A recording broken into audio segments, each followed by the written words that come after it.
পটল কিন্তু বর্ষাকালের একটা গুরুত্বপূর্ণ সবজি। পটল খেতে অনেকেই খুবই পছন্দ করে, আবার অনেকেই একেবারেই পছন্দ করে না।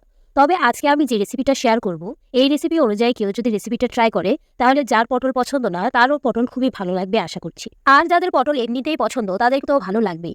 এই রেসিপিটার নাম হচ্ছে সরিষা পটল। আমরা সরিষা দিয়ে ইলিশ মাছ খেয়েছি, সরিষা দিয়ে চিংড়ি মাছ খেয়েছি। তবে আজকে সরিষা দিয়ে পটল রান্না করব। এটা কিন্তু খুবই টেস্টি একটা রান্না। এখানে পটল কিন্তু কোনো রকম কাটা হবে না, একেবারে আস্তই রাখা হবে।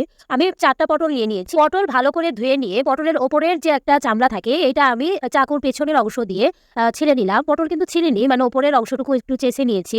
তারপরে এই পটলগুলো ভালো করে পানি দিয়ে ধুবো। আমি পটলের বোটাটা ফেলে নিই, কেউ চাইলে পটলের বোটা ফেলতে পারে। পটলগুলো ভালো করে ধুয়ে নিয়ে এই পটলগুলো আমি কাঁটা চামচ দিয়ে একটু কেচিয়ে নেব। পটলগুলো দেখতে কিন্তু অনেক সুন্দর লাগছে। এখানে ৪টার পরিবর্তে যদি বেশি করেন, তাহলে মসলার পরিমাণও কিন্তু বেশি হবে। আমি ৪টা রেশিও অনুযায়ী দেখাচ্ছি। কেউ যদি ৪টার বেশি করেন, সেই অনুযায়ী মসলার পরিমাণটাও একটু বাড়াবেন। পটলটা যখন